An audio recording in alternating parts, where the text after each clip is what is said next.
California is the state of all states on the West Coast. The state that hosts 4 out of the 14 NASCAR Can-Am Pro Series West events, and by far a crucial part of the championship trail. This is the state that most teams are based from and where the contenders bright shine. Stop number 1, Irwindale, a site that's had historic relevance for the series, but also some topsy-turvy moments where extinction would have been the word on multiple occasions. Fortunately, it's further from the truth as the West Coast finest are back again. However, will we see a similar story despite a year off? The story of subject? Domination by one team, and that team is none other than Bill McAnally Racing. Better known as his personal playground, his entries have won the last 5 races with the likes of Patrick Staropoli, Chris Eggleston, and Todd Gilliland, who's won the last 3. Then is now but a different lineup as the trio of Derek Kraus, Haley Deegan, and Brittany Samora look to join the list and make it 6 in a row.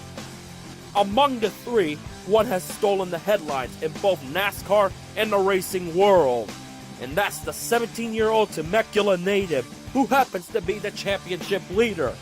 Last month at the Dirt Slinger at Las Vegas, it was bow down to the queen as Deegan took advantage of the lap traffic and bumped Jagger Jones out of the way on the white flag lap to win the season opener.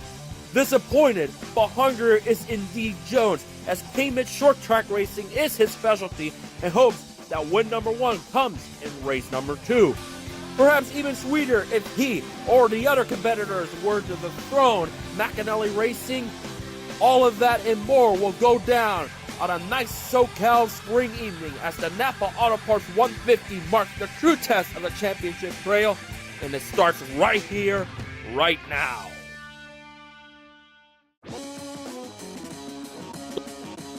Episode number 3 of West Coast Wednesday.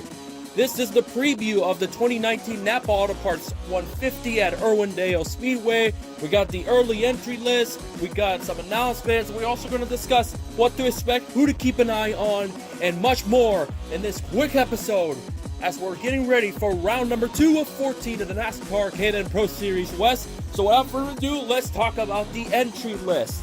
It is a pretty sizable lineup so far, and as I'm recording this, 18 to be exact, with 15 confirmed drivers. So here is the rundown as usual. Number 6 is Jagger Jones. I say keep an eye on him. Jones is hungry. He is determined to get win number 1 in race number 2 after losing the race at the season opener at Las Vegas in the last lap pass. Number 7, Joey Tanner, one of the surprises of the race opener as well. He stood out with a strong top 5 run and actually progressed over time. So Joey Tanner is no slouch for this Jeff Jefferson entry. I think if they keep him on a full-time basis, he may do some good things. And based on what I saw in Las Vegas, I think he'll do just fine. But don't count him out. He could surprise us all at some point this season if the effort continues. Remember, that number 7 car is the same car that Will Rogers won at Sonoma. And that, of course, is still up in the air as what will Rogers do this season. I know he's done the Mint 400. That's the most recent news, the most recent thing I've heard from Rogers as far as any motorsport event he's entered. But if he runs on the road course, don't count him out either. Number 08, Travis Milburn will make his return. So is number 9 at Trevor Huddleston. That one guy. This is going to be the guy, in my pick. I didn't really thought of it much during the intro, the hype video of the Irwindale race, because obviously the storylines are Deegan, Bill McAnally Racing, and of course Jagger Jones. But the second Bob Brucati car, I think if he's going to get win number 1 in his Can-Am West career, I think this is the race for it to happen for Mr. Huddleston in the number 9. He is, without a doubt, the favorite to win. And while I'm not saying that because of course he's driving a Bob Brucati car, I'm saying because he has a lot of experience at this track. He is a multi-time track champion. And sometimes when you have so much success on a one circuit, that will certainly pay dividends no matter which car it might be. It may give him an advantage. I say with the car that Ryan Partridge put second in the championship trail. And also, more importantly, Huddleston has that help Wait, take that back now. It's Jagger Jones that got that help from Partridge. But who's to say Partridge may not help out Huddleston? But not that he'll need it, because, of course, Huddleston has probably one of the most experienced runs in that circuit. So no doubt, he is my pick to win the NAPA Auto Parts 150, and the guy that could probably end the Bell McAnally parade that has been known for this decade just alone. And I'll discuss it in just a moment as to why Bill McAnally Racing has just pretty much made Irwindale its own playground. Not because they tested a lot, but to look at the track record.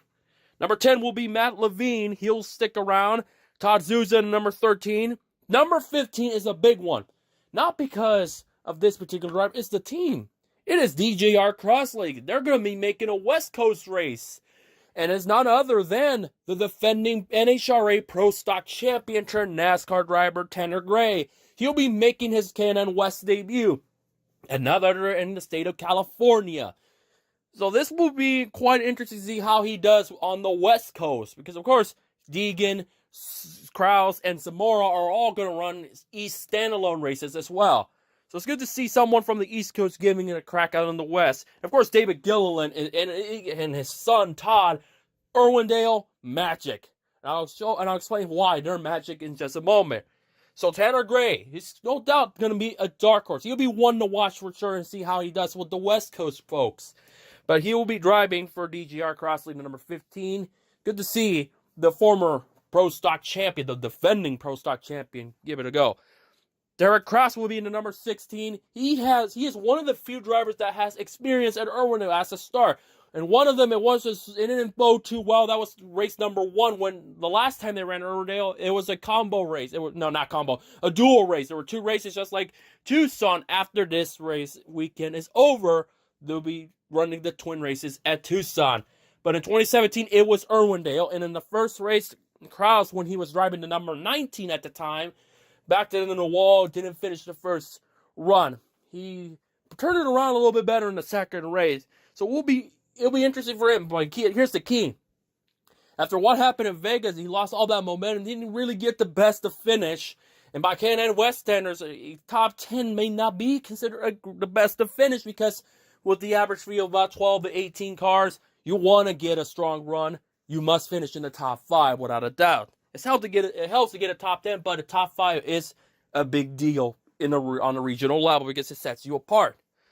So for Krause, this is a key race for him. Can he make that number 16 Napa machine fly? Albeit no trouble-free, locked on the side, of course. And speaking of Krause, if he wins the race, it'll be 4 in a row for that number 16 car to go to victory lane. Because Todd Gilliland won the last 3 in that 16. And as you'll find out, the other 2 times were not from the 16 camp. It's actually from the 99 camp. That was a long time ago in today's standards. Number 18, Becky Can entry is yet to determine the driver. That was, of course, a year ago, Billy Can's car for the most part.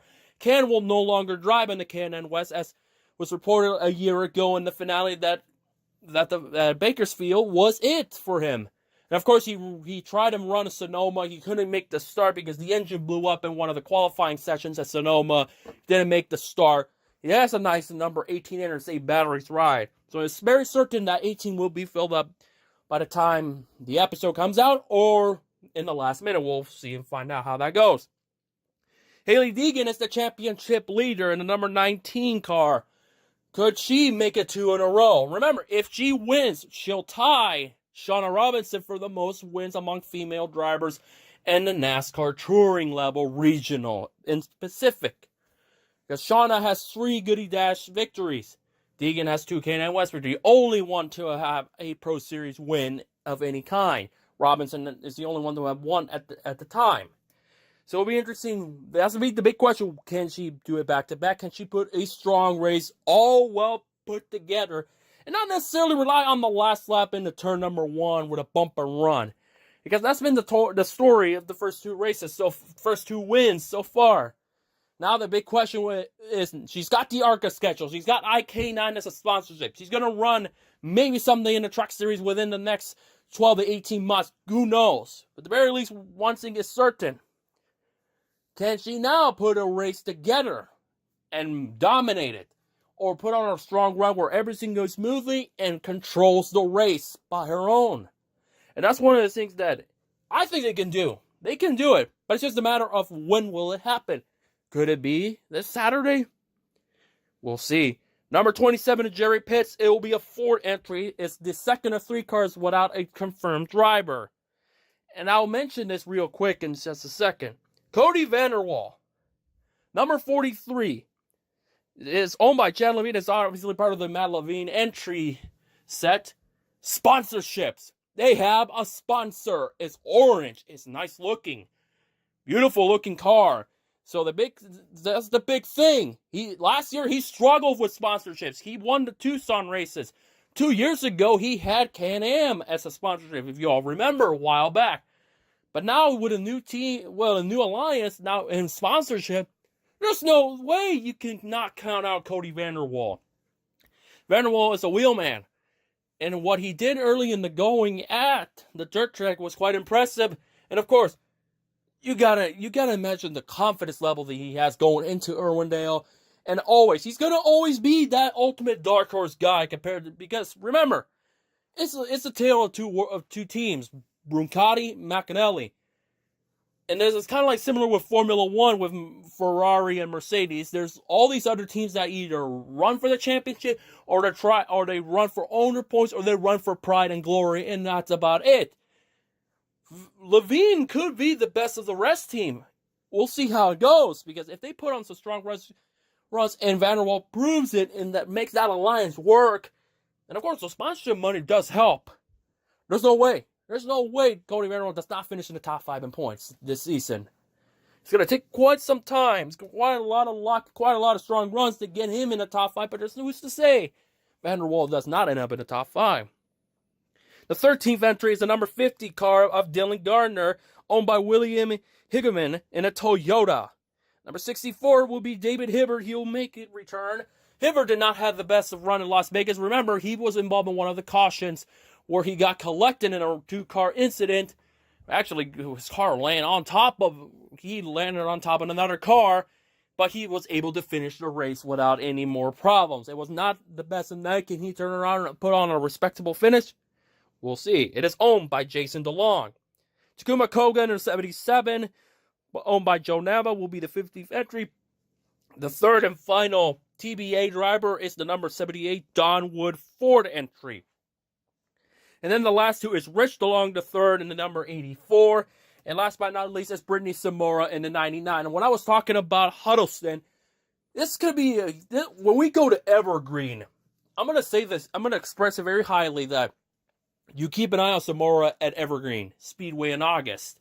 Exactly what I'm saying about Huddleston at Irwindale, I'm going to say that in August with Samora. Samora held on to a top 10 run. No, just outside the top 10. And I think she's got the dirt track out of the way. She's got that one race. You can consider it a wild card race. Now she's going to be running all these pavements and short tracks. Who's to say?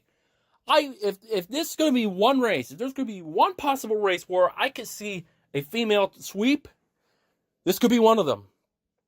But who's to say how much of a performance she'll put on at Irwindale? Compared to some tracks, she's gained a lot of experience. Remember, before she signed with Bill McAnally Racing, she tested a Hailie Deegan prepared car at Irwindale not that long after Deegan's first win at Meridian. And she put on a good run, and now she's going to be coming back. And that's the thing about Bill McAnally with the testing. They've done a lot of testing at Irwindale. And that could be possibly one of the reasons why they are the team to beat. Not just for every race, but specifically at Irwindale. And here's why. When you look at the races from 2010 to 2017, remember, 2012, 2013, 2018, there were no Irwindale races because there was always that odd odds battle of whether or not it will stay operating or not. That's been the theme of Irwindale this decade in particular. When you look at 2010 through 2017, 2010 was won by Augie Vidovich. 2011 was Greg Pursley, one of the West Coast legends of recent time. And then, when it came back in 2014, with the exception of 2018 being off the calendar, it's been a McAnally playground. Sure, All-American Speedway is the playground, but McAnally pretty much owns Irwindale when you look at this. Patrick Staropoli won in 2014. Chris Eggleston in 2015. 2016, it was Todd Gilliland. 2017, the dual races were swept by Gilliland. And albeit when you look at the numbers, this is no doubt the slimmest field in the K&N West history at Irwindale since they started running, notably in 1999. Here's some other notables. Austin Cameron, Brendan Gong won 3 straight. Austin Cameron won a total of 4, make it 5 races. Brian Eichler's got 1 great. Jason Bowles, Scott Lynch, Bobby Dotter, Joe Bean, Steve Portingay. That's some pretty stacked West Coast names that ultimately made it to the Truck Series and some in Cup like Gong. But it's been basically Bill McAnally's circus when you look at guys like Gong and Cameron and Gilliland. As a matter of fact, if the Brucati cars win, it'll be the first time since Pursley in 2011 that a Ford won. And before then, it was Jason Bowles' three-peat, and then Joe Bean in 2000, the second race of 2000. So Fords have had some success, but not so much. As for Chevrolet, it's Augie Vidovich. So this, if you look at the results, it's no doubt that the trio of Zamora, Deegan, and Krause are the favorites. And speaking of Krause, let's talk about Derek Krause just a second. He made his second Gander Outdoors Truck Series start this Saturday in Martinsville. He had really good practice speed, put on a nice qualifying run, but for the race, especially coming down on the wire, he was within the mid-pack field. It was the challenge. That's going to be the thing. He's going to be challenged, and Martinsville is an ultimate challenging track. When I spoke to Tyler Ankrum, the K&N East champion at Daytona, he basically implied that compared to a truck and a super late model, it's a huge difference when you're running at a track like Martinsville. And of course, Krause runs some super late models as well outside of the K&N and Truck Series routine that he's going through this season. So there's no doubt there's a lot of difference, and it's the game of inches. If you want to read more about my interview with Ankrum, it's on Motorsports Tribune. Check out the Truck Series category. It's one of the first ones up by the time you're hearing this. Overtime, if you're hearing it much later, then just type in Tyler Ankrum and you'll find it very easily. It's quite the guy. Quite the guy. Same as Krause. He's very determined and fierce. Okay, now the question is, he's in a bit of a minor hole so far, albeit it is the season opener. And I think if he starts off with a big bang and a win on the first pavement race of the season, on an oval, of course, because there's that one road course, Sonoma, that would be huge. And I said in the video package, this is really the first true race of the championship trail, the conquest to become the king or queen of the West. And certainly, I will say, he had a pretty good run. Not bad for a debut at Martinsville. Not bad. Of course, we'll see how he does in the remaining Truck Series races, especially by the time we get to Phoenix, which will be his second Phoenix start and the site of his Truck Series debut last season. Because I still firmly believe if he puts all the races together, luck on his side, you can definitely tell that Krause will be a guy to be reckoned with in the national tour. And speaking of somebody who's in the national tour on a regular basis, it's Cole Custer of California. Why am I talking about Cole Custer? Remember I mentioned, wait till I discuss more about Bob Brucati. This is what I'm talking about. Bob Brucati. This is a team that's had on and off times 2 entries, 3 entries. At Sonoma, one of the first major national touring drivers. I can't say Cup because Custer is not in Cup yet. The question will be at some point, when will he be in Cup? But what I understood, based on a tweet a few weeks ago before the race at Fontana, that he won in the Xfinity race and possibly could have run the Cup race at Fontana, filling in for an ill Austin Dillon. It was super last minute while at it. He was at a restaurant, and then he was tapped in to possibly fill in for the 2018 Daytona 500 champion. That then it came to be, as Austin Dillon would eventually score his first top 10 of the season at Auto Club Speedway. But a strong, superb, impressive win by Custer in the Xfinity race in Fontana. Now, Custer will be in a third Bob Brucati entry, the number 22 at Sonoma. Could that possibly mean that Custer will run the Cup race the following day?